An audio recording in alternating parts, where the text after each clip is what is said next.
नमस्कार प्यारे बच्चों, कैसे हैं आप सभी। आशा करता हूं कि आप सभी कुशल मंगल होंगे एवं स्वस्थ होंगे। पिछले वीडियो में हमने देखा था वस्तुनिष्ठ प्रश्न, अति लघु उत्तरीय प्रश्न और 3 अंक वाले प्रश्न, और आज हम देखेंगे आपके 4 अंक के व्याख्यात्मक प्रश्न। तो पिछले वीडियो के अंतर्गत हमने आपके वस्तुनिष्ठ प्रश्न सारे करवा चुके थे, जिसमें आपका सही विकल्प जो था वस्तुनिष्ठ के अंतर्गत, वहां पर वस्तुनिष्ठ प्रश्नों में आपका सही जोड़ी, उसके साथ रिक्त स्थान, सत्य सत्य और एक शब्दों के अंतर्गत उत्तर देने वाले प्रश्न। 2 अंक वाले भी हमने कुल 10 प्रश्न कर दिए थे, जिसमें अथवा के प्रश्न भी शामिल थे। उसके साथ 3 अंक के कुल 4 प्रश्न थे, उसमें भी अथवा के प्रश्न जो थे वो भी हमने सारा का सारा आपका प्रश्न पत्र हल कर चुका है। इसके साथ ही आज हम वर्ष 2023 का जो हिंदी विषय का कक्षा 12वीं का जो प्रश्न पत्र है, इसे आज हम समाप्त कर देंगे। इसी वीडियो के साथ आपका वर्ष 2023 का यह प्रश्न पत्र संपूर्ण रूप से समाप्त हो जाएगा। तो आइए देखते हैं हम कक्षा 12वीं का हिंदी विषय का वर्ष 2023 में पूछा गया जो प्रश्न पत्र था, उसके कुछ व्याख्यात्मक वाले प्रश्न जो आपके अंतिम स्वरूप के रूप में प्रश्न पत्र में पूछे गए हैं।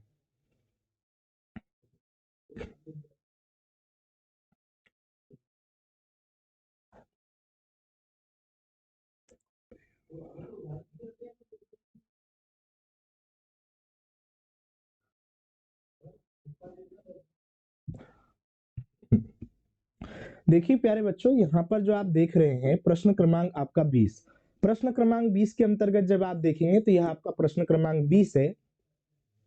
हाँ, और प्रश्न क्रमांक 20 जो है यहाँ से देखिएगा, यहाँ से आपको क्या है, उसमें 4 अंक का यह प्रश्न पूछा गया, और आप देख भी पा रहे हैं कि यहाँ से 4 अंक के कुल कितने प्रश्न है आपके पास, 4 प्रश्न है। तो प्रश्न क्रमांक 20 के अंतर्गत आपको यहाँ से पूछा गया है, उसमें देखिए आप कि निम्नलिखित गद्यांश के संदर्भ प्रसंग सहित आपकी व्याख्या कीजिए। आपको संदर्भ प्रसंग लिखना है, संदर्भ के अंतर्गत की यह किस पाठ से लिया गया है और उसका तात्पर्य क्या है, क्या उद्देश्य है उस पाठ के अंतर्गत, ये आपके प्रसंग में आ जाएगा। और उसके साथ आपको क्या करना है, व्याख्या भी लिखनी है। तो आपको इसके लिए सबसे पहले क्या करना होगा, इस गद्यांश को आपको ध्यानपूर्वक पढ़ना होगा। तो इसको आइए एक बार हम पढ़ते हैं कि एक बार वह दंगल देखने श्यामनगर मेला गया। आपने शायद एक कहानी पढ़ी होगी, उसी का यह क्या है, यहाँ से एक गद्यांश लिया गया है कि एक बार वह दंगल देखने श्यामनगर मेला गया। दंगल देखने गया हुआ था, और कहाँ गया हुआ था वह, श्यामनगर मेला। पहलवानों की कुश्ती और दांव पेच देखकर उससे नहीं रहा गया। पहलवानों की कुश्ती देखकर उससे नहीं रहा गया। जवानी की मस्ती और ढोल की ललकारती हुई आवाज ने उसकी नसों में बिजली उत्पन्न कर दी।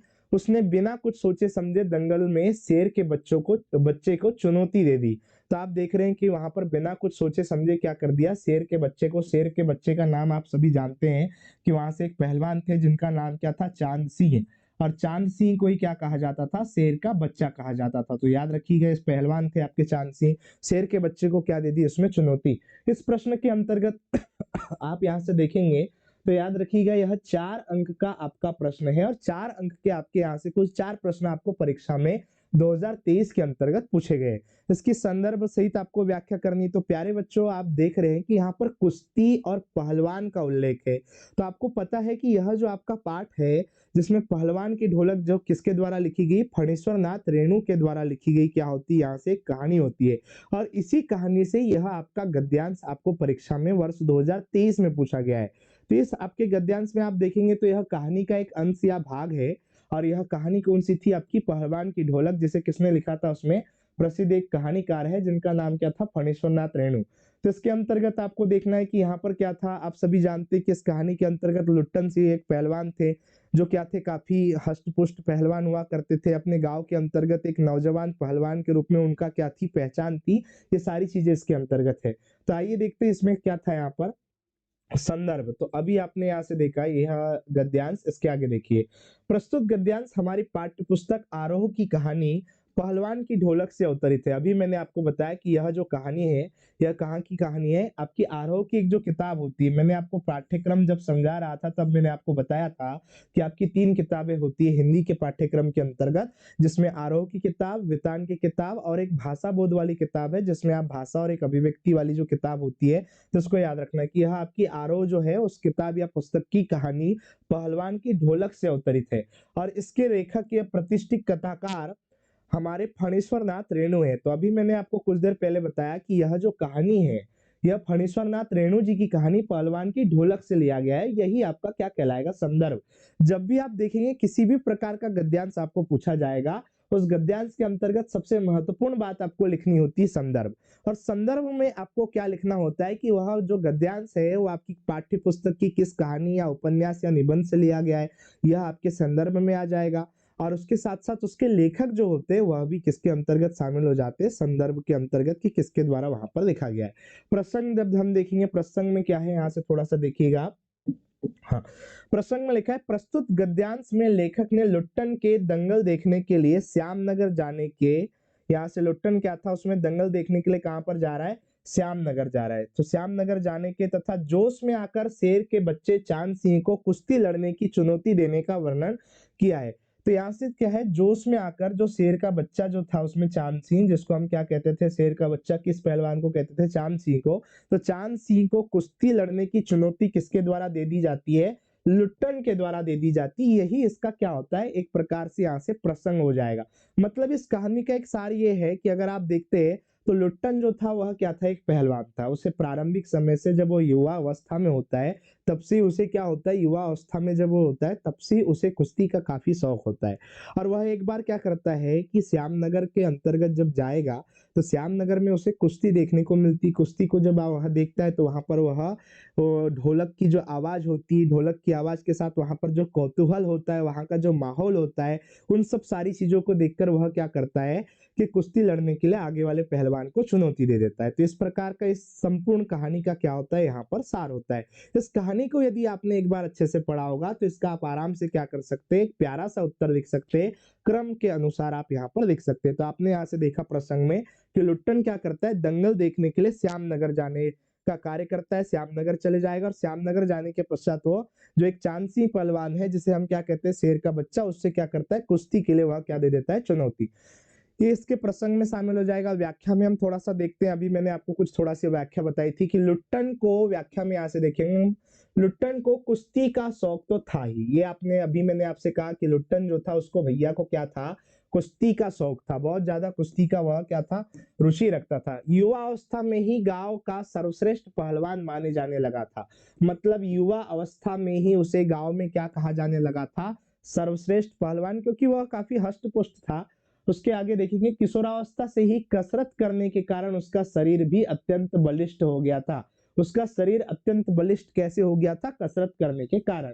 एक बार वह श्यामनगर मेले में दंगल देखने के लिए गया। कहाँ जाता है वह मेले में, तो श्यामनगर मेले में दंगल देखने के लिए जाता है। कौन जाएगा, लुट्टन। उस दंगल में दूर दूर के नामी गिरामी पहलवान आए हुए थे। तो वहां पर उस दंगल में कौन आते हैं, काफी सारे पहलवान आए हुए थे। अभी मैंने आपको बताया भी था इसके सार में कि काफी सारे पहलवान थे। और यहाँ पर जब आप देखेंगे, उनके बीच कुश्ती के नए नए पैतरे दाव पेचों को देखकर तथा ढोलक की उत्साहवर्धक तेज आवाज ने उसके अंदर के पहलवान को जगा दिया। तो उसमें जो कुश्ती लड़ने के लिए जो वह प्रेरित होता है, तो वह कैसे प्रेरित होता है, कुश्ती के नए नए पैतरे देखता है, वह दाव पेचों को देखता है। उसके साथ साथ जो ढोलक की उत्साहवर्धक जो आवाज होती, तेज आवाज, ये सारी चीजें लुट्टन के हृदय में क्या करती है, अंदर से उसे कुश्ती लड़ने के लिए प्रेरित करती है। और उसके बाद उसके अंदर के पहलवान को जगा देती है। उसके बाद लिखा हुआ है कि उसके पूरे शरीर में रोमांच भर दिया। वह क्या हो गया, अंदर से ही रोमांचित हो जाता है कि उसे कुश्ती करना है। उसने बिना सोचे समझे, परिणाम की चिंता किए बिना, पंजाब के आए अति बलशाली पहलवान चांद सिंह, जिसे क्या कहा जाता है, अभी मैंने कहा जिसे शेर का बच्चा के रूप में ख्याति प्राप्त थी। तो यहाँ पर जब आप देखेंगे, चांदसी नाम का एक पहलवान था जिसे शेर के बच्चे के रूप में क्या थी, ख्याति प्राप्त थी। अर्थात जो चांद सिंह था प्यारे बच्चों, वह क्या कहलाता था, वह पहलवानी में शेर का बच्चा कहलाता था। और वह कहाँ से आया था, पंजाब से आया हुआ था। तो उससे ख्याति प्राप्त थी। उसे कुश्ती लड़ने की क्या दे देती है, उसमें चुनौती दे देता है। कौन, आपका लुट्टन। तो मैंने आपको अभी बताया कि लुट्टन क्या था, ग्रामीण क्षेत्र के अंतर्गत एक नौजवान था और वह काफी बलिष्ठ था। बलिष्ठ मतलब कि वह हष्ट पुष्ट, थोड़ा सा बलशाली था। इस प्रकार से आप कह सकते हैं कि थोड़ा सा बलशाली रहेगा। उसके साथ ही जब आप यहाँ से देखेंगे तो याद रखना, वह क्या करता है, एक बार श्यामनगर के क्या करेगा, मेले में जाता है, मेले में दंगल देखने जाएगा। दंगल देखने के साथ ही उसने देखा कि वहां पर काफी सारे पहलवान आए हुए हैं। उन पहलवानों को देखकर, वहां पर ढोलक की आवाज को सुनकर और काफी सारे लोग जो उत्साहवर्धन करते हैं उन पहलवानों का, उनको देखकर इसका मन भी अंदर से क्या हो जाता है, रोमांचित हो जाता है। और इन सारी चीजों को देखकर वह बिना सोचे समझे क्या करता है, कुश्ती लड़ने का फैसला कर लेता है। और वह क्या करेगा, चांद सिंह को चुनौती दे देता है कि उसे क्या करना है, चांद सिंह से कुश्ती लड़ना है। यह एक प्रकार से इस कहानी का क्या होता है, सार होता है। तो यहाँ पर आप क्या कर सकते हैं, यदि आपको कहानी थोड़ा सा, आपने एक वर्ष के अंतर्गत, एक वर्ष के पाठ्यक्रम में यदि आपको कहानी थोड़ा सा पता है, अच्छे से आपने पढ़ा है, तो आप उसका सार एक सामान्य शब्दों में लिख सकते हैं कि लुट्टन का क्या क्या, किस किस क्रम से होकर वह गुजरता है। श्यामनगर जंगल जाने के पहले, श्यामनगर का जो दंगल देखने जाने के पहले क्या कर सकते हैं वहां पर, कि लुट्टन के बारे में बता सकते हैं कि लुट्टन एक पहलवान था, ग्रामीण क्षेत्र में रहता था, ये सारी चीजें। तो ये आपकी यहाँ से व्याख्या हो जाएगी। इसके आगे जब आप देखेंगे, यहाँ पर क्या लिखा है कि बोलचाल की साधारण खड़ी बोली का प्रयोग हुआ है। बिल्कुल सही कि इस गद्यांश के अंतर्गत जब आप देखेंगे तो बोलचाल की जो साधारण खड़ी बोली होती है, जो ग्रामीण अंचल में, ग्रामीण क्षेत्र में बोली जाती है, उसका प्रयोग हुआ है। कुश्ती के प्रति लुट्टन के अत्यधिक प्रेम एवं झुकाव को दर्शाया गया है। कुश्ती का प्रेमी व्यक्ति था लुट्टन सिंह। ये तो आप जानते हैं कि लुट्टन जो पहलवान है वो कुश्ती को बड़ा प्रेम करता था, और उसके प्रति उसके प्रेम एवं झुकाव को क्या किया गया है, उसमें प्रदर्शित किया गया है। जवानी की मस्ती और शेर के बच्चे जैसे वाक्यांशों से कथ्य गतिमान बन पड़ा है। मतलब जवानी की जो मस्ती है, ये किसके लिए कहा गया है, लुट्टन सिंह के लिए कहा गया है, कि लुट्टन सिंह के संदर्भ में भी इसका प्रयोग किया गया है। और शेर के बच्चे का प्रयोग किसके संदर्भ में किया गया है, तो यह चांद सिंह के संदर्भ में। तो ऐसे वाक्यों का प्रयोग से यह जो कथ्य या जो कहानी है, यह क्या है, प्रभावशीलता को प्रदर्शित कर रही है। ये हमारा 20वां जो प्रश्न है, इसके अंतर्गत पूछा गया क्या है, इसमें गद्यांश है। तो मैं आपको यह बताना चाह रहा हूँ कि जो गद्यांश होता है उसमें आपको करना क्या है। सबसे महत्वपूर्ण बात, तो किसी भी प्रकार का जब आपको प्रश्न आएगा तो उसमें आपको क्या करना है, उस गद्यांश को पहचानना है कि यह किस पाठ से लिया गया है। और पाठ के साथ याद रखिएगा कि आपके पास दो किताब होती है। एक आरोह की किताब होती है जिसमें आपका काव्य खंड और गद्य खंड दो भाग शामिल है। दूसरी किताब आपकी वितान की किताब है, उसमें भी आपको याद रखना कि कहीं किसी वितान की किताब की कहानी या उपन्यास उसमें भी दिए हैं। सिल्वर वेडिंग, जूझ, अतीत में दबे पाव, ये तीन सबसे महत्वपूर्ण वहां पर पाठ आपके शामिल है। तो आपको देखना है कि कहाँ से पूछा गया है, वो संदर्भ हो जाएगा, और किस प्रकार की चीजें उस आपके गद्यांश के अंतर्गत शामिल है, वहां पर क्या भाव शामिल होते हैं, वह प्रसंग में शामिल हो जाता है कि क्या चीजें वहां पर प्रदर्शित करना है आपको। और उसके बाद अगर यदि आपको व्याख्या करनी होती तो व्याख्या के अंतर्गत आप दिए हुए इस प्रकार के गद्यांश का एक छोटा सा संक्षिप्त सार लिख सकते हैं। और आपको गद्यांश में जो चीजें दी होती है उसी के आधार पे आपको एक सार लिखना होता है। तो इस प्रकार से हम व्याख्यात्मक प्रश्न के अंतर्गत इतनी सारी चीजें लिख सकते हैं। और अंतिम में आपको क्या करना है कि विशेष रूप से दो तीन जो फैक्ट होते हैं जिनको हम तथ्य कह सकते हैं, वो उस कहानी से संबंधित तथ्यों को भी आपको यहाँ पर शामिल कर देना। यह भी थोड़ी सी आपके प्रश्न के लिए जो उत्तर आप लिख रहे हैं उसकी प्रभावशीलता को प्रदर्शित करेगा। तो इसके अथवा के प्रश्न को हम देखते हैं यहाँ से। दूसरा है यह प्रश्न क्रमांक 20 का अथवा, पैसा पावर है। इसको जब आप देखेंगे, पैसा पावर है, इतनी पंक्ति को पढ़ते से ही हमको यह समझ में आ जाता है इस वाक्य को पढ़ने पर कि भैया जो पैसा पावर होता है यह किसके अंतर्गत है। बाजार दर्शन करके एक निबंध होता है आपका। बाजार दर्शन किसके द्वारा लिखा गया है प्यारे बच्चों, जैनेन्द्र कुमार जी के द्वारा लिखा गया है। और उसी जैनेन्द्र कुमार जी के द्वारा लिखे गए बाजार दर्शन में पैसे का जो है वहां पर उल्लेख किया गया है। तो यहाँ आइए हम इसको आगे पढ़ते हैं। पैसा पावर है पर उसके सबूत में आसपास माल टाल जमा न हो तो क्या वह खाक पैसा है। पैसे को देखने के लिए बैंक हिसाब देखिए पर माल असवाब, मकान कोठी तो अनदेखे भी दिखते हैं। मकान और कोठी जो है उसको कहा गया कि वो अनदेखे भी दिखते हैं। पैसे की उस परचेसिंग पावर के प्रयोग में ही पावर का रस है। मतलब पैसा जो होता है उससे आप जो खरीदते हैं उस परचेसिंग पावर में ही क्या बताया गया है, उसमें कि पैसे का पावर बताया गया है। पावर का क्या बताया गया है, उसमें रस है। तो आप देख रहे हैं कि पैसा पावर है, यह जो है पैसे के बारे में उल्लेख है। और यदि आपने बाजार दर्शन वाला निबंध यहाँ से पढ़ा होगा, जैनेन्द्र कुमार जी के द्वारा लिखा गया ये पाठ है। और इस बाजार दर्शन नामक निबंध में आपको यह देखने को मिल जाएगा। ठीक है, तो इसके संदर्भ में भी आप देख रहे हैं प्रस्तुत गद्यांश हमारी पाठ्य पुस्तक आरोह के सुप्रसिद्ध निबंध, वही चीज यहाँ से दिख रही है कि पाठ्य पुस्तक कौन सी है, आरोह, और इसके सुप्रसिद्ध निबंध बाजार दर्शन से अवतरित है। तो यह जो आपका यहाँ से आप देख रहे हैं गद्यांश, यह कहाँ से है, बाजार दर्शन नाम के आपके यहाँ से निबंध से लिया गया है। इसके लेखक कथाकार जैनेन्द्र कुमार जी है, बिल्कुल सही। इनके जो कथाकार है या जो लेखक है वो कौन है आपके यहाँ पर, जैनेन्द्र कुमार। अब यहाँ है कि प्रस्तुत गद्यांश में लेखक ने पैसे की पावर का बखान किया है। बिल्कुल एकदम से सटीक आपने प्रसंग लिखा है। यहाँ पर आप देख रहे हैं कि पैसे की पावर का ही यहाँ पर इस संपूर्ण निबंध में क्या होता है, उल्लेख किया जाता है कि पैसा जो होता है उससे सारी चीजों को खरीदा जा सकता है। अपने वर्चस्व को, वैभव को प्रदर्शित करने के लिए एक सबसे महत्वपूर्ण साधन जो होता है वह क्या होता है, पैसा। इसी चीज को इस प्रसंग में आपने शामिल किया है। इसके बाद देखिए यहाँ से व्याख्या के अंतर्गत देखते हैं हम। यहाँ पर देखो, व्याख्या के अंतर्गत पढ़ने से पहले एक बात याद रखिएगा, जो पैसा होता है प्यारे बच्चों, उस निबंध के अंतर्गत यह संपूर्ण रूप से बताया गया है कि पैसा जो है वह दिखाई देना भी बड़ा आवश्यक होता है।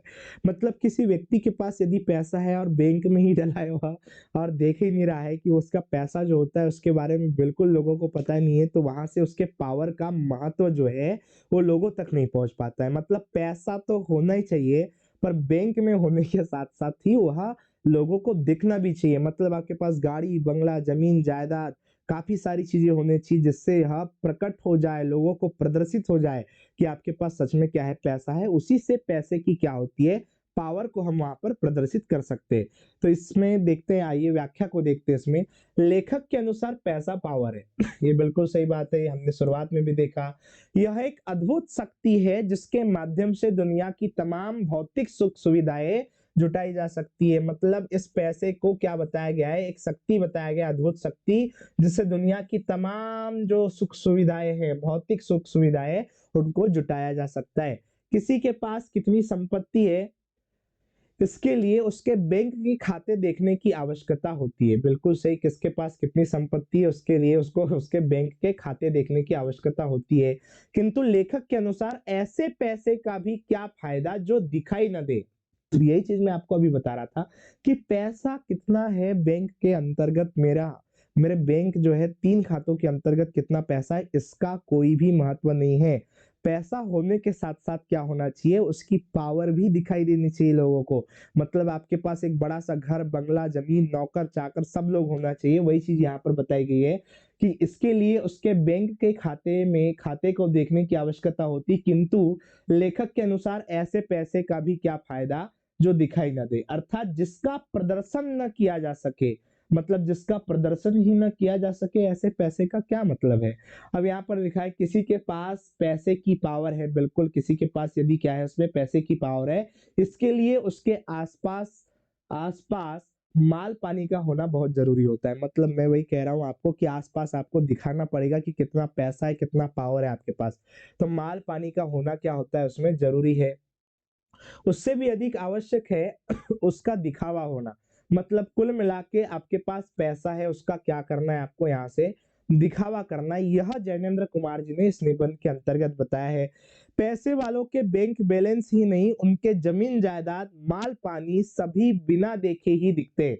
जो पैसे वाले होते हैं भाई, उनके बैंक बैलेंस ही कोई नहीं देखेगा। उसके साथ ही क्या होता है, उनके जमीन जो जायदाद होती है, जो संपत्ति होती है, माल पानी जो होता है, सभी बिना देखे ही दिखने लगता है। मतलब इनके द्वारा कहा गया है कि जिसके पास पैसा होता है उसके पास क्या होता है, सारी चीजें ऐसे ही देखने को मिल जाती है। स्वतः ही सारी चीजें आप देख सकते हैं कि वहां पर क्या है, सारी चीजें है यहाँ पर कि कितना पैसा है। लेखक के अनुसार पैसे की उस अद्भुत क्रय शक्ति के प्रयोग में ही पैसे की असली पावर अंतर्निहित है।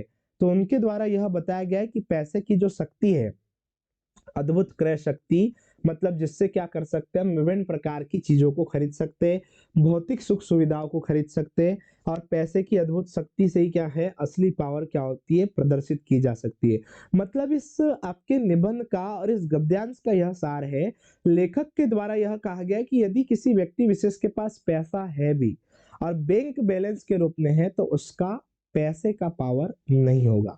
पैसे का पावर तभी प्रदर्शित होगा जब वह क्या करता है, उस पैसे से विभिन्न प्रकार की सुख सुविधाओं को, भौतिक सुख सुविधाओं का क्रय करता है। या आप जमीन जायदाद माल पानी विभिन्न प्रकार से चीजों को क्या करते हैं, बाह्य आडंबर के रूप में दिखाते हैं, तो वह क्या कहलाएगा, आपका पैसे का एक मूल पावर कहलाएगा। यह आपको बात यहाँ से समझाई गई है। तो इसके अंतर्गत व्याख्या में आप देखेंगे तो इसके यहाँ से आप देखिए वही बात बताएगी कि पैसा क्या है, उसमें पावर है, पर पैसा पावर है, पर कब है वह पावर, जब उसका क्या किया जाए, प्रदर्शन किया जाए, तो वही क्या कहलाएगा, उसमें पावर के रूप में होगा। और प्यारे बच्चों, यह कितने अंक का था आपका, 4 अंक का यहाँ से क्या था, इसका उत्तर था। ठीक है, देखिए इसके आगे देखेंगे हम, इसमें प्रश्न क्रमांक यहाँ से देखते हैं। इस 20 के अंतर्गत थोड़े विशेष वाले पॉइंट, पैसे की पावर का सटीक महत्व बताया गया है। बिल्कुल सही भैया, पैसा क्या क्या कर सकता है, वो सारी चीजें यहाँ पर। खड़ी बोली का प्रयोग है, जिसमें उर्दू अंग्रेजी शब्दों का भी प्रयोग किया गया है, उर्दू के साथ साथ अंग्रेजी शब्दों का प्रयोग है। लघु वाक्यों के प्रयोग से पद्य सा लगता है। बिल्कुल, जो लघु वाक्य होते हैं उनकी विशेषता होती है कि वह पद्य साहित्य में कवियों के द्वारा सर्वाधिक प्रयोग किए जाते हैं। इसलिए कहा गया है कि छोटे छोटे जो वाक्य है, इस कारण से हमें लगता है कि यह कैसा लगेगा हमें, कि यह जो प्रयोग है किसके जैसा है, आपका पद्य के जैसा। अर्थात जो रचनाएं होती है, कवियों के द्वारा जो रचनाएं की जाती है, पंक्तियां जो होती है, वो छोटी छोटी लघु रूप में लिखी जाती है। और उसी प्रकार से पैसा जो वाला जो आपका यहाँ से निबंध होता है, बाजार दर्शन, उसमें भी क्या है, लघु वाक्यों का क्या होता है, इसमें प्रयोग किया गया है। तो यह आपका प्रश्न क्रमांक 20 रहा। इसके बाद देखेंगे हम प्रश्न क्रमांक 21। आप इसमें देख पा रहे हैं कि यह भी कितने अंक का है आपका, इसमें 4 अंक का है। और इस प्रश्न क्रमांक 21 के अंतर्गत प्यारे बच्चों, यहाँ से आपको पत्र लेखन से संबंधित प्रश्न पूछा गया है। तो इसमें क्या पूछा गया है, देखिए इसमें वर्ष 2023 की इस परीक्षा में ध्वनि विस्तारक यंत्रों पर प्रतिबंध लगाने हेतु जिलाधीश महोदय को प्रार्थना पत्र लिखिए। सबसे महत्वपूर्ण बात तो आपको ये समझना है कि पत्र क्यों लिखना है, ध्वनि विस्तारक यंत्रों पर प्रतिबंध लगाने के लिए लिखना है। और किसे पत्र लिखना है, जिलाधीश महोदय को। जिलाधीश महोदय मतलब आपके जिला के कलेक्टर जो है, उनको आपको क्या करना है, जिलाधीश महोदय कलेक्टर जी को पत्र लिखना है और प्रार्थना पत्र लिखना है। अब यहाँ से देखिएगा, पत्र लेखन के बारे में आप यहाँ से जानते होंगे कि पत्र जो होते हैं वह 2 प्रकार के होते हैं। एक होता है प्यारे बच्चों आपका औपचारिक पत्र, और दूसरा जो पत्र होता है वो होता है अनौपचारिक पत्र। औपचारिक पत्र की जब हम बात करते हैं तो ऐसे पत्र होते हैं वो जो किसी सरकारी संबंधित कार्यालय संबंधित गतिविधियों से संबंधित होते हैं। जबकि अनौपचारिक पत्रों की जब हम बात करते हैं तो जो हम अपने बारे में जो जानकारी प्रदान करते हैं, या हम किसी अपने रिलेटिव रिश्तेदार को जो पत्र लिखते हैं, अपने अपनी मम्मी को या पिताजी को या छोटे भाई बहन आदि किसी भी रिश्तेदार को जो पत्र लिखे जाते हैं, वो सारे पत्र क्या कहलाते हैं, हमारे अनौपचारिक पत्र कहलाते हैं। जबकि औपचारिक पत्र क्या होंगे, जो सरकारी क्षेत्र से संबंधित होंगे, जो विभिन्न प्रकार के कार्यालयों के अंतर्गत लिखे जाते हैं, वो हमारे क्या होते हैं, उसमें औपचारिक पत्र होते हैं। तो यहाँ से आपको एक प्रकार का कैसा पत्र लिखना है, औपचारिक पत्र। और यह जो आप देख रहे हैं ध्वनि विस्तारक यंत्रों पर प्रतिबंध लगाने हेतु किसे पत्र लिखना है, कलेक्टर महोदय को या जिलाधीश महोदय को। तो यहाँ से एक बात याद रखिएगा कि ये जो पत्र आपको पूछा गया है, ये एक सामान्य अवधारणा और प्रारूप पर लिखा जाने वाला पत्र है, जिसमें यदि आपने अपने विद्यालय में किसी दिन 2 दिनों तक छुट्टी अगर आपको लेना होगा, और उन 2 दिनों के अवकाश के लिए यदि आपने पत्र अगर किसी प्रधान अध्यापक को या अपने कक्षा शिक्षक को लिखा है, तो उसी प्रारूप पर आधारित यह पत्र किसे लिखना है, आपको जिलाधीश महोदय को। अर्थात इसके प्रारूप में बिल्कुल भी परिवर्तन नहीं है, सीधा सा प्रारूप है। यहाँ पर बस कुछ शब्दों को यहाँ से हटाना है और यहाँ पर क्या करना है, आपको यहाँ से मुख्य रूप से इस विषय पर पत्र लिखना है कि ध्वनि विस्तारक यंत्रों पर क्या है, प्रतिबंध लगाना है। और इसके अंतर्गत जो मुख्य भाग होता है पत्र का, जो मुख्य भाग है, जो हमेशा पत्र के मध्य में या बीच में प्रयोग किया जाता है, उस मुख्य भाग में इस चीज का उल्लेख होना चाहिए। अब ये बताइए आप कि ध्वनि विस्तारक यंत्रों पर प्रतिबंध लगाने के लिए यदि आप पत्र लिख रहे हैं, तो क्यों चाहिए आपको ध्वनि विस्तारक यंत्रों पर प्रतिबंध? आपको इसलिए प्रतिबंध चाहिए क्योंकि आपका परीक्षा का काल जो है वह निकट आ रहा है।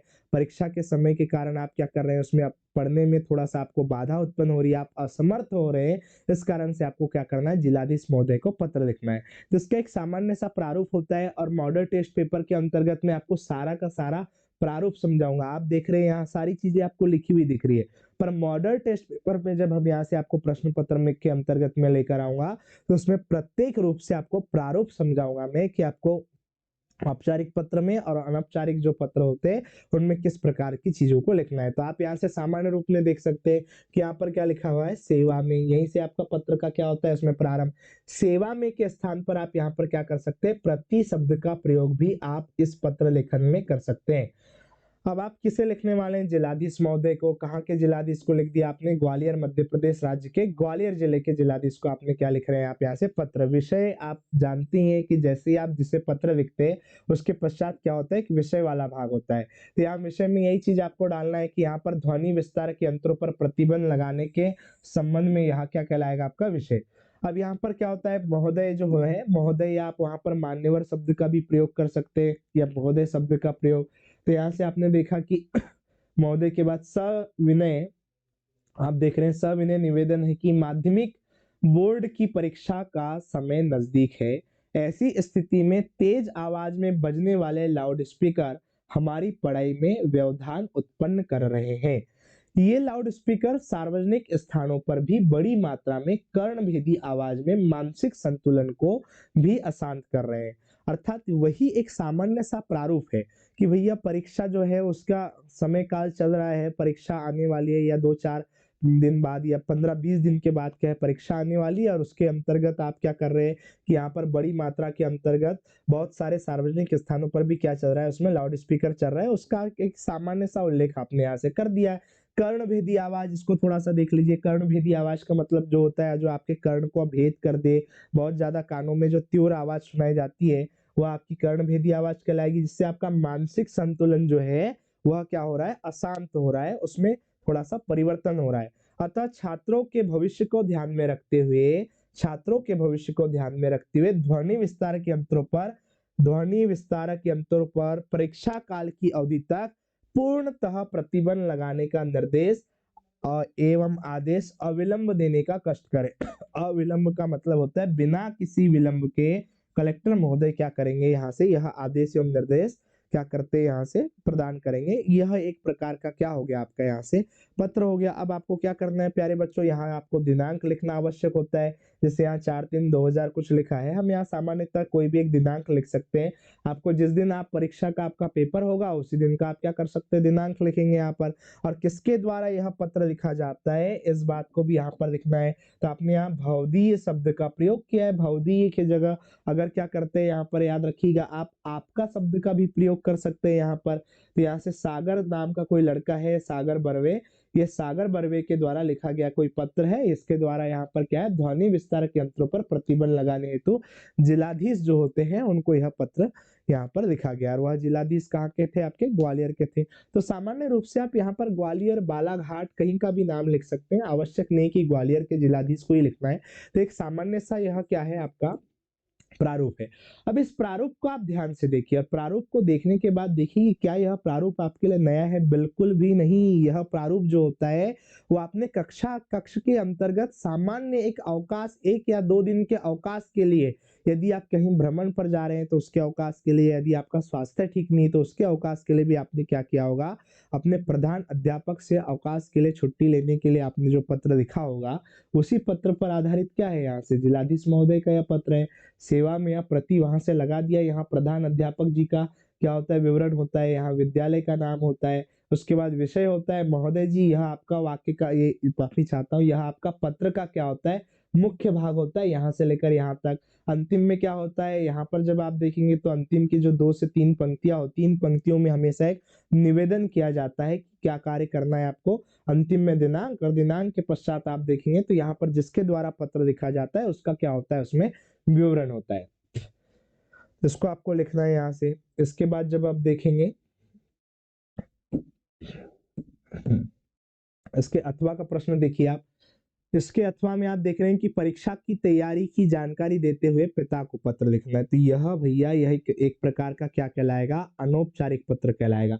तो प्यारे बच्चों अनौपचारिक पत्र है जहां पर क्या करना है, परीक्षा की तैयारी की जानकारी देते हुए पिता को पत्र लिखना है, यहाँ पर अपने पिताजी को।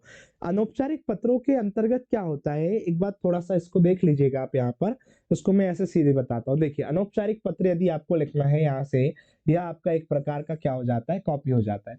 अनौपचारिक पत्र में सबसे पहले आप किसे पत्र लिखते हैं, जैसे पिताजी को पत्र लिखेंगे तो आपको याद रखना है कि यहाँ पर किसका उल्लेख होना चाहिए, पिताजी का उल्लेख आपको यहाँ पर पहले शब्द के अंतर्गत करना होता है। फिर उन्हें चरण स्पर्श इस प्रकार के क्या करना है, संबोधन सूचक शब्दों से आपको संबोधित करना है। आदर सूचक जो शब्द होते हैं कि चरण स्पर्श, या यहाँ पर जब आप देखेंगे तो आपका जो भी है इस प्रकार से। और इसके बाद यहाँ जो होता है, यह मुख्य रूप से उस स्थान का आपका पता होता है जिस स्थान से आप पत्र को क्या कर रहे हैं, उसमें लिख रहे हैं। मतलब पत्र लिखने वाले का पता यहाँ पर होना आवश्यक होता है। इसके पश्चात आप यहाँ से क्या करते हैं, उस पत्र का मुख्य भाग प्रारंभ करते हैं अनौपचारिक पत्रों के अंतर्गत, और यह पत्र का क्या हो जाता है, मुख्य भाग, जिसमें 2 पंक्ति आप सामान्यतः यहाँ से लिख सकते हैं इस प्रकार से, और यह आपका पत्र का मुख्य भाग हो जाएगा। उसके बाद फिर आप क्या करेंगे, यहाँ पर दिनांक लिख लेंगे, और जिसके द्वारा आप पत्र लिख रहे हैं उस व्यक्ति के द्वारा यहाँ पर अपना नाम लिख दिया जाता है कि आपका आज्ञाकारी पुत्र या आपका स्नेही पुत्र जो भी है उसमें आप इस प्रकार से। और आपने इस प्रकार से क्या बना लिया, एक अनौपचारिक पत्र का प्रारूप बना लिया। इसको आप देख रहे हैं मॉडल टेस्ट पेपर के अंतर्गत, जब हम इसमें विभिन्न प्रकार के पत्र देखेंगे। प्यारे बच्चों, हमारे जो शिक्षक है लक्ष्य एकेडमी के संपूर्ण शिक्षकों के द्वारा वर्ष 2016 से लेकर वर्ष 2023 तक की परीक्षा में पूछे गए प्रत्येक विषय के जो भी प्रश्न आपको आए हैं 2016 से लेकर 2023 तक, उन सभी पुस्तकों का जितनी भी जो गाइड होती है उनका अध्ययन करने के पश्चात ही आपके लिए मॉडल टेस्ट सीरीज तैयार की जा रही है कि आपको संपूर्ण रूप से ऐसे प्रश्नों को दिया जाएगा मॉडल टेस्ट सीरीज के अंतर्गत कि वहां पर आपको सारे के सारे जो प्रश्न हैं जो 2024 की परीक्षा में आने के लिए संभावना रखते हैं, तो ऐसे प्रश्न आपके लिए काफी पिछले सालों के पेपरों को उठाकर हम क्या कर रहे हैं, उसमें तैयार कर रहे हैं।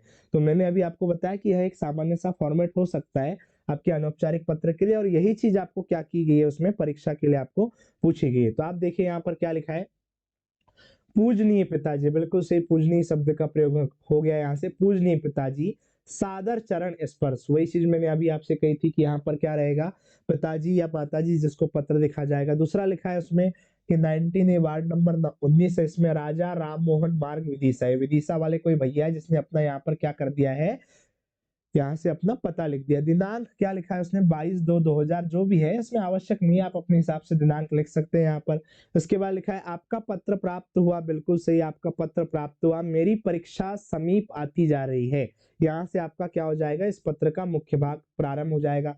मेरी परीक्षाएं समीप आती जा रही है, अतः इस समय विशेष रूप से पढ़ाई करनी पड़ रही है, इस प्रकार का उल्लेख किया जा रहा है। आपने मेरे अध्ययन के विषय में जो पूछा है, या आपने मेरे अध्ययन के विषय में पूछा है, मेरे लगभग सभी विषय भली प्रकार से तैयार हो चुके हैं।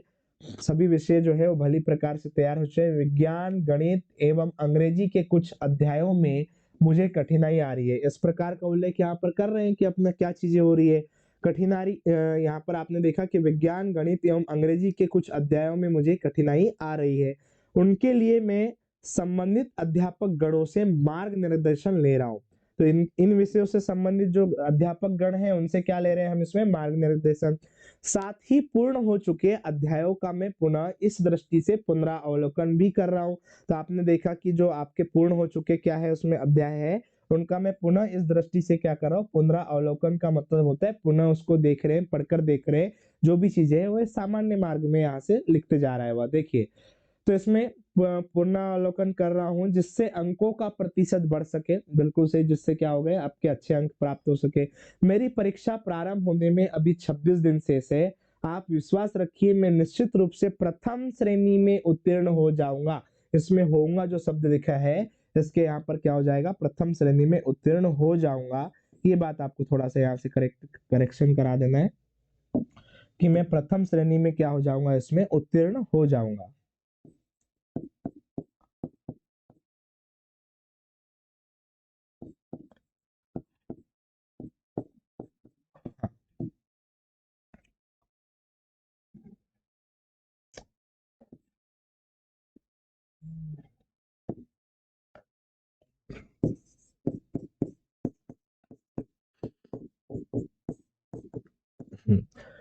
इसके बाद आप देखेंगे यहाँ लिखा है अधिक क्या माताजी से प्रणाम कहिएगा तथा छोटू को ढेर सारा प्यार। आपकी जो माताजी है उनको क्या कहिए, उसमें प्रणाम कहिए, तथा छोटू जो है उनको क्या करना है, आपको ढेर सारा प्यार प्रेषित करना है। इस प्रकार का एक सामान्य विचारधारा पर आधारित आप अपने विवेक से जो आपके विचार होते हैं उनसे संबंधित आप एक यहाँ से पत्र लिख सकते हैं। और अनौपचारिक जो पत्र होते हैं प्यारे बच्चों, यदि आपने वहां से अपने खुद के मन के विचार भी लिख दिया तो भी वहां पर किसी भी प्रकार की समस्या नहीं होती है। ये बात आपको याद रखना है। और अंतिम में आपको क्या करना है, आपका यहाँ से पुत्र कोई व्यक्ति है कपिल ब्रह्मे, उसके द्वारा ये पत्र लिखा गया है अपने पिताजी को परीक्षा की जानकारी देते हुए, तो यह आपका क्या कहलाएगा, एक प्रकार का अनौपचारिक पत्र कहलाएगा। ठीक है। उसमें इसके बाद आप देखेंगे यहाँ से प्रश्न क्रमांक क्या हो जाएगा इसमें, 22। प्रश्न क्रमांक 22 की जब हम बात करते हैं तो इसको देखना है यहाँ से, निम्नलिखित में से किसी एक विषय पर निबंध लिखें। निबंध जो है यह आपको इसमें प्रश्न क्रमांक 22 के अंतर्गत पूछे गए। तो वर्ष 2023 की परीक्षा में यहाँ से भी आपको क्या है, इसमें 4 अंक का एक प्रश्न यहाँ पर पूछा गया है। ठीक है। और इसमें आप देखेंगे निबंध में आपको 5 निबंध दिए गए थे, जिसमें से किसी एक को लिखना था। उसमें आप देख भी पा रहे हैं किसी एक विषय पर क्या करना है, आपको निबंध लिखना है। पर्यावरण की सुरक्षा, वृक्षों की उपयोगिता, विद्यार्थी और अनुशासन, राष्ट्रीय एकता और अखंडता, इंटरनेट का दैनिक जीवन में अनुप्रयोग। ये 5 निबंध आपको वर्ष 2023 की परीक्षा में पूछे गए थे। पर इसमें आपको क्या देखना है, देखिए जो प्रत्येक जो निबंध होता है उस प्रत्येक निबंध की एक निश्चित रूपरेखा या प्रारूप होता है। और यह जो निश्चित रूपरेखा या जो प्रारूप होता है कि कितना प्रारूप आपको लेना है, क्या वहां से आपको निबंध लेखन के अंतर्गत करना है, ये पहले मॉडल टेस्ट पेपर के अंतर्गत मेरा कल का वीडियो आप अवश्य देखिएगा। उसमें मैंने आपको सारा का सारा निबंध का प्रारूप एक के बाद एक मैंने आपको बताया। और हमने प्रत्येक मॉडल टेस्ट पेपर के अंतर्गत दो दो निबंध का जो प्रारूप आपको बताया है, जिसमें अथवा का निबंध जो है हमने रख दिया है। तो इसमें क्या है कि प्रत्येक प्रारूप में आप देख पाएंगे उसमें कि यहाँ से आपको क्या लिखना है, कितना लिखना है और कितना नहीं लिखना है। तो इसको अभी क्या है, हम यहाँ पर इसका डिस्क्रिप्शन नहीं पढ़ेंगे, ये बस मैं आपको परिचय के लिए बता दिया कि यहाँ से क्या है, उसको एक निबंध आपको पूछा गया था।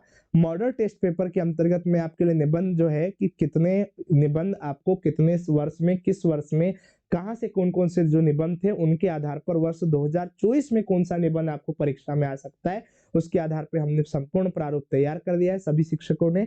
और इसके आधार पर क्या होता है, मेरे द्वारा भी निबंध वाली चीजें यहाँ से आपके लिए तैयार की गई और निबंध पत्र लेखन सारी चीजें हो चुकी है।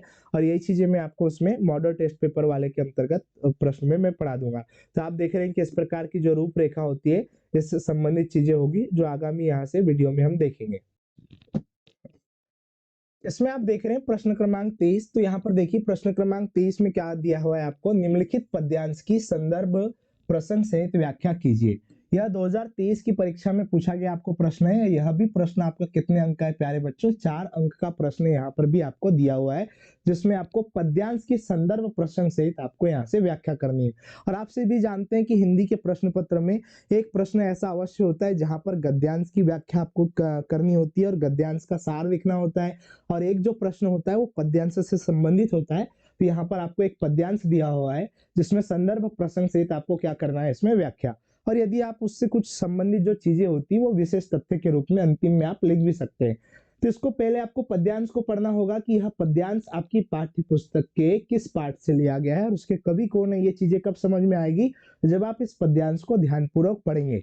तो आइए पढ़ते हैं इसको। सबसे तेज बौछारे गई भादो गया, सवेरा हुआ, खरगोश की आंखों जैसा लाल सवेरा, शरद आया पुलों को पार करते हुए, अपनी नई चमकीली साइकिल तेज चलाते हुए, घंटी बजाते हुए, जोर जोर से चमकीले इशारों से बुलाते हुए, पतंग उड़ाने वाले बच्चों के झुंड को। तो इसको हम देखेंगे तो यहाँ पर क्या कहा गया है, आप देखते चले जाइए, एक के पश्चात एक देखते हैं हम उसमें कि सबसे तेज बौछारे गई। सबसे तेज बौछारे कब जाती है, जब वर्षा ऋतु या भादो का महीना क्या हो जाता है, इसमें समाप्त हो जाता है। तो इसमें क्या कहा गया है, भादो क्या हो गया है, बीत चुका है। और क्या हो गया है, सवेरा हो गया है। मतलब भादो के महीने के बीतने के पश्चात एक जो दूसरा महीना आएगा उसी को यहाँ पर क्या कहा गया है, सवेरा। और सामान्यतः आप सभी जानते हैं कि भादो के बाद क्या आएगा, उसमें शरद का महीना। खरगोश की आंखों जैसा लाल सवेरा, खरगोश की आंखों जैसा लाल सवेरा, इसमें जैसा शब्द का प्रयोग हुआ है, अर्थात यहाँ पर कौन सा अलंकार है प्यारे बच्चों, यहाँ पर उपमा अलंकार जो है वह यहाँ से परिलक्षित आपको दिखेगा। अब आप देख रहे हैं उसमें खरगोश की आंखों जैसा लाल सवेरा का मतलब ये होता है कि खरगोश की आंखों के जैसा लाल क्या हो चुका है, सूर्य हो चुका है। सवेरा कैसा है उसमें, अर्थात आपका जो सूर्य है वह कैसा है, एक लालिमा प्रदान कर रहा है, एक लुभावना सा जो लाल प्रकार का प्रकाश होता है सूर्य का, वह क्या कहलाती है, उसमें सूर्य की लालिमा। शरद आया पुलों को पार करते हुए, शरद आया मतलब शरद ऋतु के आगमन की बात की गई है कि यह क्या करती है, पुलों को पार करती है, हर मार्ग को पार करते हुए आ रही है, अपनी नई चमकीली साइकिल तेज चलाते हुए। मतलब शरद ऋतु को जो है वह किस रूप में बताया गया है, यहाँ मानवीकरण अलंकार के रूप में बताया गया है कि वह उसे कहा गया है कि वह क्या कर रहा है, अपनी एक नई चमकीली साइकिल को तेज चलाते हुए कौन आई वहां पर, शरद ऋतु। घंटी बजाते हुए जोर जोर से, ये शरद ऋतु के लिए प्रयोग हुआ है। चमकीले इशारों से बुलाते हुए, चमकीले इशारों से कौन बुला रहा है यहाँ पर, शरद ऋतु जो है वह बुला रही है। किसको बुलाएंगे यहाँ से देखना है आपको, चमकीले इशारों से पतंग उड़ाने वाले बच्चों के झुंड को। मतलब जो पतंग उड़ाने वाला बच्चों का जो झुंड होगा उसको किसके द्वारा बुलाया जा रहा है, चमकीले यहाँ से इशारे करते हुए शरद ऋतु के द्वारा। तो आप यहाँ पर एक चीज क्या देख रहे हैं कि एक किसी ऋतु के बदलाव या परिवर्तन का उल्लेख इस आपके यहाँ से पद्यांश के अंतर्गत किया गया है। मतलब एक ऋतु है जो चल रही थी, जिसे आप यहाँ से भादो वर्षा ऋतु कहते हैं, और वह क्या हो गई, उसकी तेज बौछारें चले गई है, समाप्त हो चुकी है, और इसके पश्चात एक नए ऋतु का आगमन हुआ है। नई ऋतु कौन सी, वहां पर आपकी शरद ऋतु। और शरद ऋतु के लिए यहाँ पर मानवीकरण अलंकार का प्रयोग किया गया है। और आप सभी जानते हैं कि मानवीकरण अलंकार क्या होता है, एक ऐसा अलंकार जिसमें क्या होता है, मानव की गतिविधियों को, क्रियाकलापों को, हमारे द्वारा जितने भी प्रकार की क्रियाकलाप की जाती है, इनको क्या कर दिया जाता है, प्रकृति पर आरोपित कर दिया जाता है। मतलब हमारे क्रियाकलाप, हमारे द्वारा जो कार्यशैली की जाती है, वो यदि प्रकृति के माध्यम से अगर उसको आरोपित कर दिया जाए, प्रकृति के द्वारा किया जाने लगे, तो ऐसा ही अलंकार क्या कहलाता है प्यारे बच्चों, इसमें मानवीकरण अलंकार। तो यहाँ पर बताया गया कि शरद आया पुलों को पार करते हुए और अपनी नई चमकीली साइकिल तेज चलाते हुए। तो शरद ऋतु को क्या बताया गया है कि वह एक नई चमकीली साइकिल को क्या करता है, वहां पर तेज चलाते हुए आ रहा है और घंटी बजाते हुए जोर जोर से आ रहा है। तो यहाँ पर इस प्रकार से क्या है, आपका मानवीकरण अलंकार है।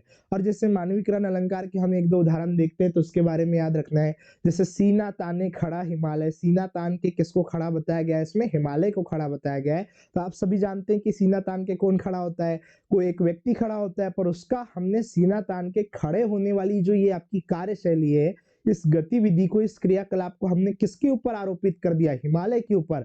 तो वह आपका एक प्रकार का क्या कहलाएगा, उसमें मानवीकरण अलंकार। जैसे एक दो उदाहरण और हम देखते हैं उसमें, फूल हंसे कलियां मुस्काई। तो फूलों को हंसता हुआ बताया गया है, कलियों को मुस्कुराता हुआ बताया गया है। यहाँ पर भी कौन सा अलंकार हो जाएगा, मानवीकरण। तो मुख्य रूप से आप देख रहे हैं कि यहाँ पर 3 से 4 पंक्तियां ऐसी है जहां पर मानवीकरण अलंकार का प्रयोग हुआ है। और पतंग उड़ाने वाले बच्चों को यह क्या कर रहा है, अपनी ओर बुला रहा है यहाँ से शरद ऋतु के अंतर्गत। तो आप यहाँ पर देख पा रहे हैं एक शब्द का प्रयोग हुआ है इसमें, जिसे आप क्या कहते हैं, उसमें पतंग। तो इसके बारे में एक बात याद रखिएगा कि यहाँ पर आपने देखा कि पतंग शब्द जो है, यह आपको यह इसी शब्द से आपको यह पता चलेगा कि यह पद्यांश आपको किस पाठ से लिया गया है। और आप सभी जानते हैं कि आपके पाठ्यक्रम के अंतर्गत आरोह की किताब में एक यहाँ से पाठ है जिसे आप क्या कहते हैं, पतंग नाम का पाठ है। और यह पतंग नाम का जो आपका पाठ है, यह किसके द्वारा लिखा गया है, तो आपको पता है कि यह आलोक धनवा जी के द्वारा लिखा गया पाठ होता है, इसको याद रखना है। और इन्हीं के द्वारा लिखा गया यह पाठ होता है, आलोक धनवा जी के द्वारा लिखा गया, यही आपके संदर्भ में देखेंगे। तो आइए देखते हैं इसका थोड़ा सा आगे का भाग, जिसमें आप यहाँ से संदर्भ, प्रसंग आदि चीजें यहाँ पर देखेंगे, ठीक है। इसमें देखिए संदर्भ, प्रस्तुत पद्यांश हमारी पाठ्य पुस्तक आरोह के पतंग नामक पाठ से अवतरित है। अभी मैंने आपको बताया कि यह कहां से है, आपकी आरोह की जो पाठ्य पुस्तक होती है, उस आरोह के अंतर्गत पतंग नाम का क्या है, एक पाठ। और वह आपका ऑलरेडी दिया भी हुआ है। आप देख पा रहे हैं कि यहाँ पर क्या है, पतंग शब्द का उल्लेख है। इस पतंग शब्द से हमें समझ में आ जाता है कि यहाँ पर क्या है, आपका पतंग नाम के इस पाठ से लिया गया है, ठीक है। उसके बाद लिखा है इसके रचयिता कौन है, आलोक धनवा। अभी मैंने आपसे बताया कि यह क्या है, आलोक धनवा जी की कविता है, उसी से आपको प्रश्न यहाँ पर पूछा गया है। प्रसंग में अभी हमने यहाँ से बताया कि प्रसंग में क्या है कि एक ऋतु के पश्चात किसी दूसरी ऋतु के आने का क्या है, वहां पर उल्लेख किया गया है। मतलब ऋतुओं का एक परिवर्तन बताया गया है। और एक जब नई ऋतु आती है तो वह बहुत सारी खुशियों को लेकर आती है, विभिन्न प्रकार की नई कलात्मक चीजों को लेकर आती है, एक परिवर्तन को लेकर आती है। यही सारी चीजें आपको यहाँ पर बताई जा रही। तो प्रस्तुत गद्य कवितांश में कवि ने, इसमें थोड़ा सा माफी चाहते हैं हम आपसे, यहाँ पर गद्य कवितांश नहीं रहेगा, ये पद्य कवितांश होता है। हाँ, तो आप यहाँ पर देखेंगे प्रस्तुत पद्य कवितांश में कवि ने प्रकृति एवं मौसम में होने वाले परिवर्तन, अभी मैंने आपसे कहा कि कवि जो थे उन्होंने प्रकृति एवं मौसम में होने वाले परिवर्तन की बात की थी। ऋतु का परिवर्तन जो है, देखिए परिवर्तन एवं उनमें उनसे रोमांचित होकर पतंग उड़ाने को उतावले बच्चों की उमंगों का सजीव चित्रण किया है। मतलब जैसे ही आपकी वर्षा ऋतु के पश्चात एक परिवर्तन होता है, आप वहां पर जब आप देखेंगे तो वर्षा ऋतु के बाद होने वाले परिवर्तन में क्या है, पतंग उड़ाने वाले बच्चों के उतावला जोपन होता है उनके अंतर्गत सामान्यतः या छोटे बच्चों में पाया जाता है। और उसी उतावलेपन का एक सजीव चित्रण जो होता है, आंखों देखा चित्रण हम कह सकते हैं, उस चित्रण को किसने किया है, आलोक धनवा जी ने इस कविता के माध्यम से प्रस्तुत किया है।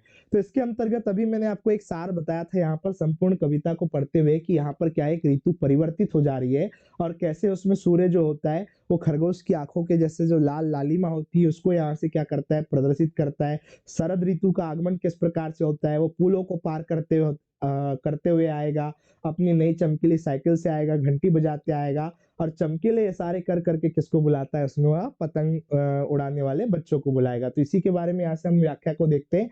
यही सारी चीजें इसके अंतर्गत आपको व्याख्या में शामिल रहेगी। ठीक है, देखो कवि कहते हैं कि मूसलाधार बारिश का महीना भादो, मूसलाधार बारिश का जो महीना होता है वो कौन सा होता है, भादो, अब बीत चुका है। यही चीजें मैंने आपको कहा था कि एक वर्षा ऋतु क्या होती है, इसमें बीत चुका है।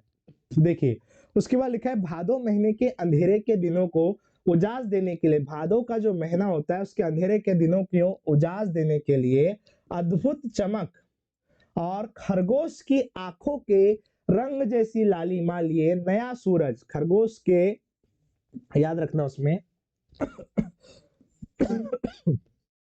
खरगोश की आंखों के रंग जैसी लालिमा लिए नया सूरज आकाश में निकल आया। मतलब नया जो सूरज है वो कैसे आया है, एक लालिमा लिए हुए है और वो किसके जैसे, खरगोश की आंखों के जैसे निकल आया है। भादो माह के प्रस्थान के बाद शरद ऋतु एक ऊर्जावान चंचल बालक के समान अपनी नई चमकीली साइकिल पर सवार हो खेतों खलियानों पुलों को पार करते हुए दस्तक दे रही है। मतलब इससे आप देख रहे हैं कि यहाँ पर क्या है प्यारे बच्चों, आपने देखा कि भादो माह के प्रस्थान के पश्चात कौन सा महीना बीत चुका है, अब आपका भादो का महीना बीत चुका है और भादो के महीने के प्रस्थान के पश्चात शरद ऋतु जो होती है एक ऊर्जावान चंचल बालक के समान, मतलब वह क्या है, एक ऊर्जावान चंचल बालक बताया गया है किसको, यहाँ से शरद ऋतु को। और वह अपनी नई चमकीली साइकिल पर, कैसी है उसकी, यहाँ पर एक नई चमकीली साइकिल है, नई चमकीली साइकिल पर सवार होकर खेतों खलियानों पुलों को पार करती हुई दस्तक दे रही है। कौन, आपकी यहाँ से शरद ऋतु।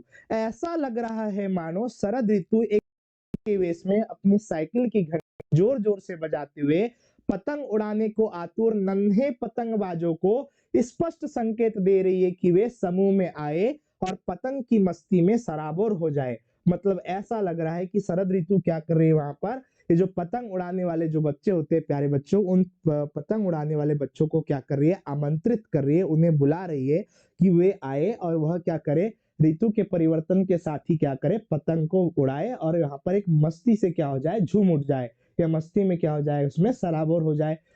उसने पतंगबाजी के अनुकूल आकाश के ऊपरी सतह को हल्का मुलायम बना दिया है। मतलब जो पतंगबाजी के अनुकूल जो आकाश होता है, आकाश की ऊपरी सतह जहां पर पतंग उड़ा सकते हैं हम, उसको हल्का क्या बना दिया है, मुलायम बना दिया है, ताकि बच्चे सरलता से पतंगों को उड़ा सके। वे पतंगे जो संसार की सबसे हल्की वस्तु है, यहाँ पर बताया गया है कि पतंगे क्या होती है, संसार की सबसे हल्की वस्तु है। वे पतंगे जो अपने आप में रंगों का एक अद्भुत आकर्षक संसार में समेटे रहती है। यहाँ पर बताया गया कि जो पतंगे होती है वे अपने आप में रंगों का एक अद्भुत क्या करती है, आकर्षण जो होती है, इसको याद रखना, आकर्षण संसार में समेटे रहती है। शरद ऋतु के आगमन के साथ ही प्रकृति ने ऐसा वातावरण तैयार कर दिया है कि दुनिया का सबसे हल्का कागज उड़ सके। मतलब शरद ऋतु ने क्या किया, जैसे ही आगमन हुआ तो उसने एक प्रकार से एक ऐसा वातावरण तैयार कर दिया है कि एक हल्के से हल्का कागज भी क्या हो सकता है, उसमें उड़ सकता है, जिसे आप पतंग का एक स्वरूप प्रदान कर सकते हैं। यहाँ से हल्का सा हल्का क्या हो जाएगा, उसमें कागज उड़ सकता है। ऐसा इस प्रकार का जो वातावरण है ये किसने निर्मित किया, आपके शरद ऋतु ने। ठीक है, उसके आगे देखेंगे, सबसे पतली और हल्की कमानी, जिसको आपको यहाँ से आप देखते हैं उसमें यह क्या होती है, बांस से बनी होती है, जिसे आप कमानी कहते हैं, खपच्ची कहते हैं। सबसे हल्की कमानी उड़ सके, ऐसा लगता है कि स्वयं प्रकृति उन नन्हे पतंगबाजों की सीटियों, खुशी और मस्ती की आवाजों को सुनने एवं तितली के समान एक स्थान से दूसरे स्थान तक उन्हें फुदकते दौड़ते देखने के लिए व्याकुल है। तो आप यहाँ पर देख रहे हैं कि इसके अंतर्गत यह सार निकल रहा है कि प्रकृति भी उन नन्हे बालकों के द्वारा जो क्या की जाती है, पतंगबाज जो बालक होते हैं जिनके द्वारा सीटी बजाई जाती है, जो बहुत खुशी में झूम उठते हैं, मस्ती करते हैं पतंग उड़ाकर, या तो इन मस्ती को, इन सीटी बजाने वाली कलाकृतियों को, और इसके साथ क्या होता है, इन खुशियों को यह देखने के लिए आतुर कौन है, आपकी प्रकृति। इस प्रकार से यहाँ पर वर्णित है कि तितली के समान एक स्थान से दूसरे स्थान तक जब बच्चे जाते हैं, तितली के जैसे जाते हैं, तो इन सारी चीजों को देखने के लिए आतुर कौन है, एक प्रकृति है, व्याकुल हो उठी प्रकृति, इस प्रकार से यहाँ पर वर्णित किया गया है।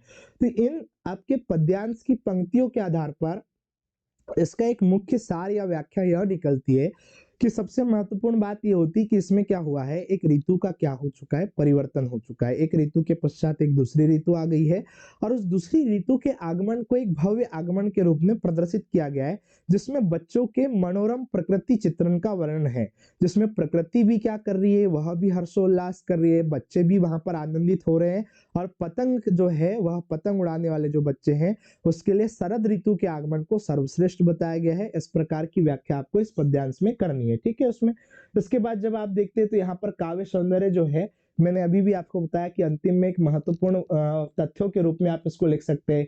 जैसे अभी हमने देखा कि शरद ऋतु का मानवीकरण हुआ है, बिल्कुल सही। मैंने अभी भी आपको बताया था, यह जो आपको वीडियो हम यहाँ से पढ़ रहे हैं तो शुरुआत में, कि शरद ऋतु का मानवीकरण अर्थात इसमें मानव के क्रियाकलापों को यदि प्रकृति के ऊपर आरोपित कर दिया जाता है तो वही आपका मानवीकरण अलंकार होता है। जैसे इसमें अभी हमने 2-3 उदाहरण भी देखा था कि सीना ताने खड़ा हिमालय, फूल हंसे कलियां मुस्काई, ये दूसरा उदाहरण था। और उसके बाद चलो आज चांद से गप्पे मारे, यह तीसरा उदाहरण होता है। उसके बाद जब आप देखेंगे तो मेघ आए बड़े बन ठन के सज सवर के, यह आपका मानवीकरण अलंकार का ही उदाहरण होता है, जहां पर क्या किया जाता है, प्रकृति पर मानव के क्रियाकलापों का, गतिविधियों का क्या हो जाता है, आरोपण। तो आपने देखा शरद ऋतु का क्या कर दिया गया है, मानवीकरण। शरद ऋतु को एक बालक के रूप में बताया गया है जो एक क्या है, चमकीली साइकिल चलाते हुए आ रहा है, वहां पुलों को पार करते हुए। इस प्रकार से एक साथ कई अलंकारों, मानवीकरण, अनुप्रास, पदमैत्री, उपमा, पुनरुक्ति, प्रकाश, श्लेष आदि का सुंदर प्रयोग हुआ है। बिल्कुल सही। अभी मैंने आपको कुछ देर पहले भी बताया था कि यहाँ पर जब आप देखते हैं तो एक साथ कई अलंकारों का प्रयोग हुआ है। जैसे जैसा शब्द का प्रयोग हो चुका है, मतलब यहाँ पर आपका क्या है, उपमा अलंकार है। इसके बाद जब आप देखेंगे, हाँ, यहाँ आपने देखा उपमा अलंकार। उसके बाद शरद आया पुलों को पार करते हुए अपनी एक नई चमकीली साइकिल तेज चलाते हुए। तो यहाँ पर साइकिल को तेज चलाते हुए कौन आ सकता है, बालक। यहाँ एक प्रकार का कौन सा अलंकार है, इसके अंतर्गत जब आप देखेंगे मानवीकरण अलंकार, मानवीकरण अलंकार रहेगा। इसके बाद आप देख रहे हैं तो यहाँ से चमकीली इशारों को बुलाते हुए, ये सब चीजें क्या होती है, मानवीकरण अलंकार को प्रदर्शित करती है। मुख्य रूप से यहाँ पर मानवीकरण का प्रयोग है। तो इसके बाद देखेंगे आप यहाँ से, तो यहाँ देख पा रहे हैं आप कि भाषा सरल सहज सरल, भाषा जो है वो सरल सहज सरस खड़ी बोली है, जो भावाभिव्यक्ति में सक्षम होती है, सक्षम है। तो यहाँ पर जो आपकी भाषा है प्यारे बच्चों, कैसी, एकदम से सरल है, सहज है और सरस भाषा है, जो क्या करती, किसी भी भाव की अभिव्यक्ति के लिए क्या होती है, मुख्य होती है और भाव अभिव्यक्ति को प्रस्तुत करती है।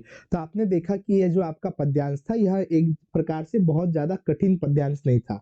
सामान्य रूप से यदि आपको कक्षा शिक्षक ने, हिंदी के कक्षा शिक्षक के द्वारा गला मेरा थोड़ा सा चौक है आज भी, इसमें जब आप देखेंगे तो अगर आपको सामान्यतः हिंदी के कक्षा शिक्षक के द्वारा यदि यह पढ़ाया भी होगा तो यह सामान्य स्तर से आपको समझ में आ गया होगा कि इस प्रकार की गतिविधियां है। और जैसे आपके मस्तिष्क में एक चित्रण अंकित हो जाता है कि ऐसी चीजें की जा रही है, तो आप वहां पर अपने शब्दों के आधार पर भी इस प्रकार के आप व्याख्यात्मक उत्तरों को लिख सकते हैं। पर यदि आपको इस प्रकार की चीजें है तो यहाँ से एक छायाचित्र आपके मस्तिष्क पटल पर अंकित होना चाहिए। आपको एक चित्र के रूप में यह दिखना चाहिए कि ऐसी चीजें हो रही है, तो आप आराम से एक सामान्य रूप से आप क्या कर सकते हैं, इसकी व्याख्या लिख सकते हैं। इसके बाद हम इसका देखते हैं अथवा वाला प्रश्न। यह आपका इसमें 23 वाले प्रश्न का अथवा है और यह संभवतः अंतिम प्रश्न होगा आपका। यहाँ से आप देख भी पा रहे हैं यहाँ से कि कितने अंक का है, आपका 4 अंक का है। इसमें जब हम देखते हैं, तिरती है समीर सागर पर, तिरती है समीर सागर पर, अस्थिर सुख पर दुख की छाया, जग के दग्ध हृदय पर निर्दय विप्लव की प्लावित माया, यह तेरी रणतरी भरी आकांक्षाओं से घन भेरी गर्जन से सजग अंकुर उर्मे पृथ्वी के आशाओं से, नवजीवन की ऊंचा कर सिर, नवजीवन की ऊंचा कर सिर, ताक रहे हैं ये विप्लव के बादल। इसका अभिप्राय आप अच्छे से सुनिएगा, देखना यहाँ पर।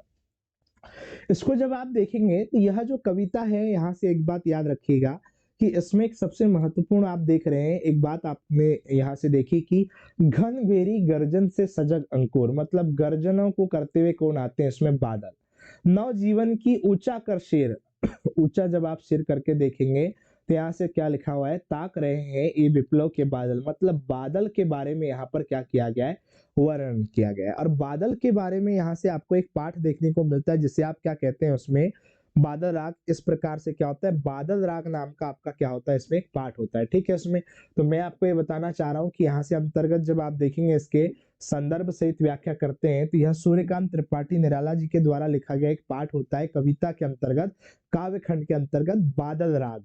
और बादल राग नाम के यहाँ से इसी पाठ से आपको यह पंक्तियां दी हुई है, ठीक है। इसमें तो यहाँ से हम देखते हैं थोड़ा इसको जल्दी से, कि संदर्भ में लिखा है कि प्रस्तुत जो पद्यांश है वो हमारी पाठ्य पुस्तक आरोह के पाठ, बिल्कुल यहाँ से आरोह नाम की एक किताब होती है प्यारे बच्चों, जो दो भागों में विभक्त होती है। क्या होता है, इसका काव्य खंड होता है, दूसरा क्या होता है, इसका गद्य खंड होता है। तो इसमें आरोह किताब के अंतर्गत जो पाठ होता है बादल राग, इसमें बादल जो राग होगा, इस बादल राग से अवतरित है। और इसके रचयिता कौन होते हैं, इसमें सूर्यकांत त्रिपाठी निराला। तो सूर्यकांत त्रिपाठी निराला जी के द्वारा लिखा गया है, इनको याद रखना, यह इनका क्या होता है, उपनाम होता है निराला। तो सूर्यकांत त्रिपाठी निराला जी ने क्या लिखा है, बादल राग नाम की कविता लिखी है, जिसे आप यहाँ पर देख रहे हैं। अब इस प्रस्तुत पंक्तियों में क्या होता है, उसमें बादल के आगमन का उल्लेख होगा, बिल्कुल सही। यहाँ से बादल के जब आगमन का उल्लेख होता है तो बादल क्या करता है उसमें, कि जो एकदम से निरस जीवन होता है कृषकों का, किसानों का, उनके निरस जीवन में क्या करता है, वह एक प्रकार की बहार लेकर आता है। जिससे क्या करते हैं, बादल के आने से जो किसान जो लोग होते हैं वो क्या करते हैं, विभिन्न समस्याओं से ग्रसित होते हैं, पर उनको बादल के आने पर क्या होता है, कृषि संबंधित विभिन्न जो विचार उनके होते हैं, विभिन्न कामनाएं जो होती है कि कृषि जो होगी हमारी अच्छी हो जाएगी अगर बादल आएगा, पानी आएगा, अगर पानी अच्छा होता है, वर्षा अच्छी होती है तो फसल अच्छी होती है, आप सभी जानते हैं। इस प्रकार की चीजों का यहाँ पर उल्लेख है।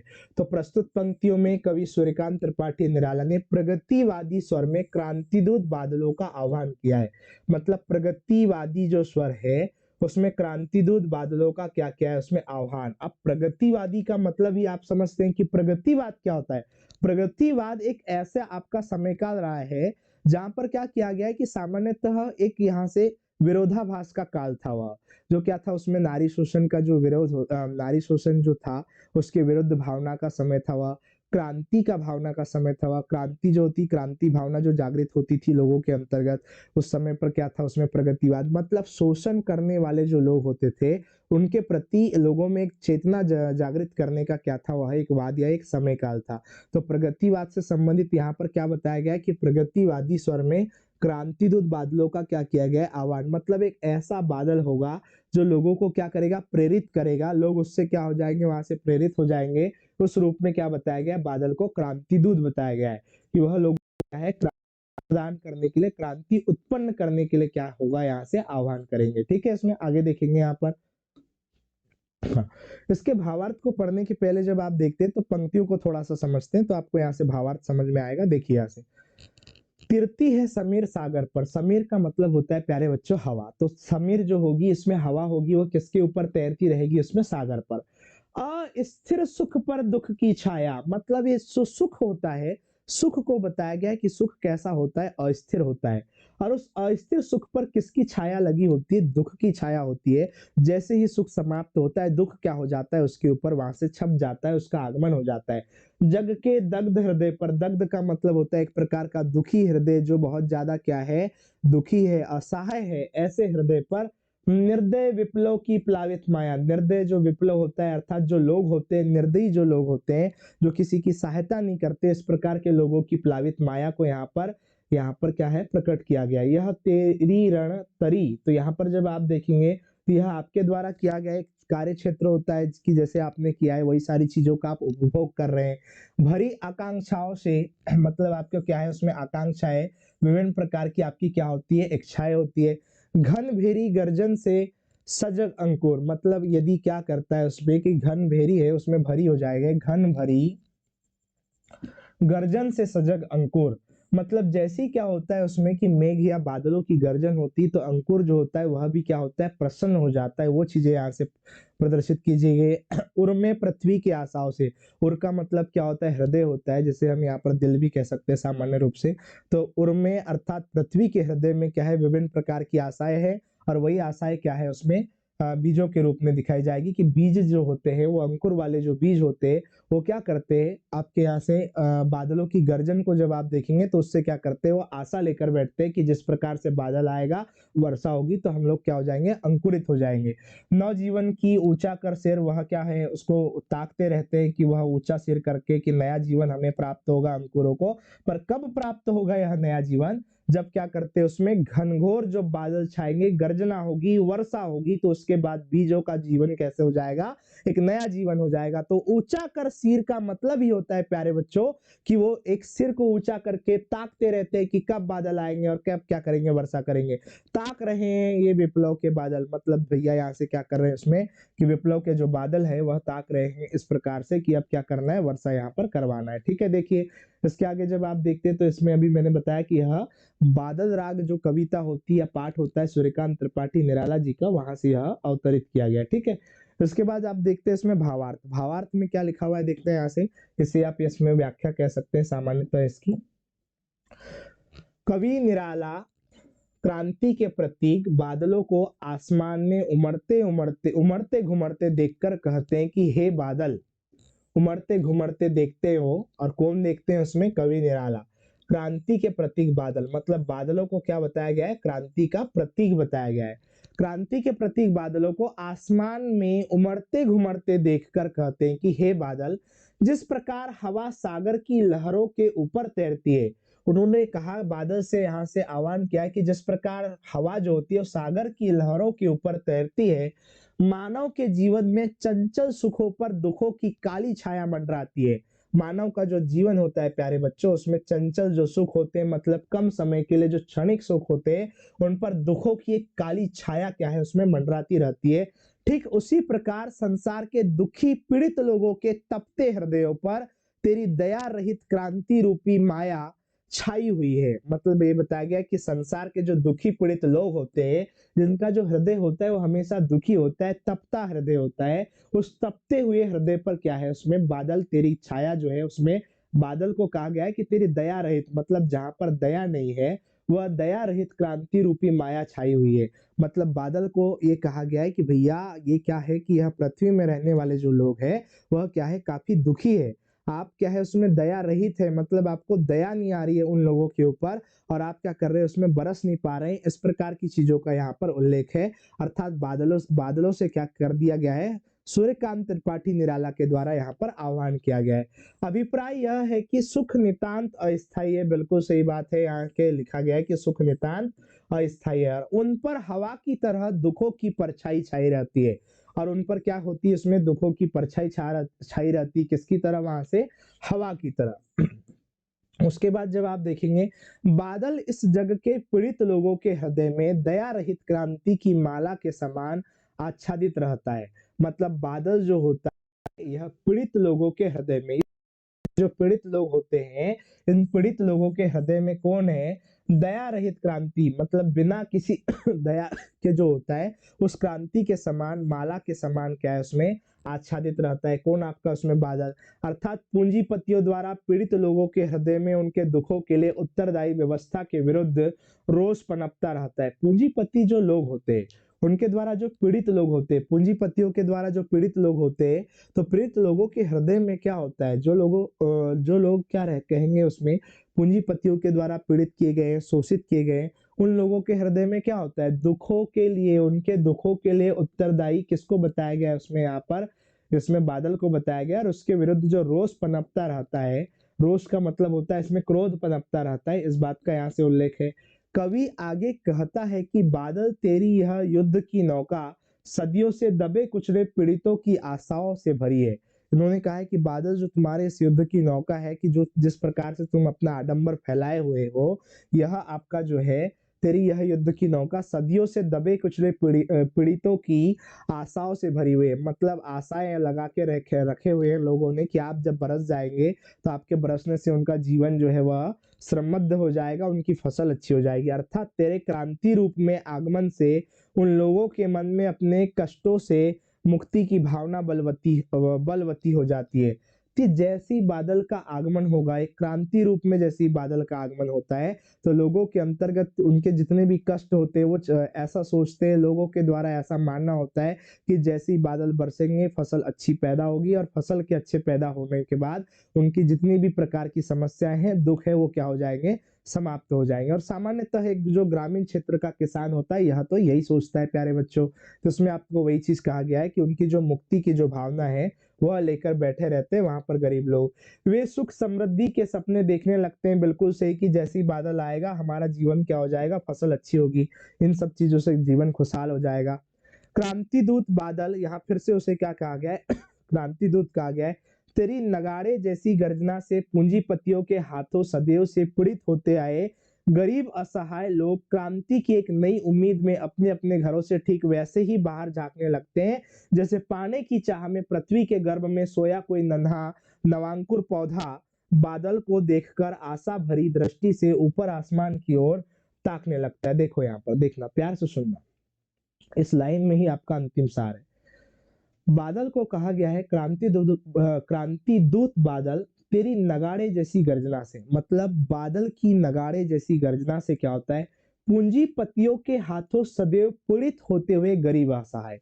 मतलब पूंजीपतियों के द्वारा सदैव क्या किया गया है, गरीब असहाय लोगों को यहाँ से क्या कर दिया गया है, उसमें पीड़ित कर दिया गया है, शोषित किया गया है।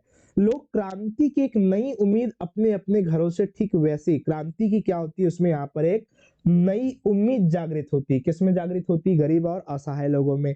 और वो क्या होता है, ठीक वैसे ही होती है वह नई उम्मीद जैसे बाहर झांकने लगते हैं, जैसे पानी की चाह में पृथ्वी के गर्भ में सोया हुआ कोई नन्हा नवांकुर, मतलब एक नन्हा अंकुर या जो बीज होता है वह पृथ्वी के गोद में जब सोया होता है तो वह पानी की चाह में जिस प्रकार से बादल को ताकता रहता है, उसी प्रकार कहा गया है कि हे बादल, तुम्हारे इस क्रांति दूत से मतलब गर्जना युक्त आगमन से क्या हो जाएगा, लोग जो पीड़ित लोग होते, असहाय जो लोग होते प्यारे बच्चों, वह भी क्या होंगे, प्रसन्न होंगे आपके आगमन के साथ। तो आपका भी आगमन जो है वह एक प्रकार से दो लोगों के द्वारा आतुरता से देखा जा रहा है। एक तो किसके द्वारा देखा जा रहा है, तो आपको याद रखना है यहाँ से, गरीब एवं पीड़ित लोगों के द्वारा। और दूसरा जब आप देखेंगे तो जो नए अंकुरित जो बीज होते, जो पानी की चाह रखते, वह भी क्या करते, बादल के आगमन को यहाँ पर ताक रहे होते।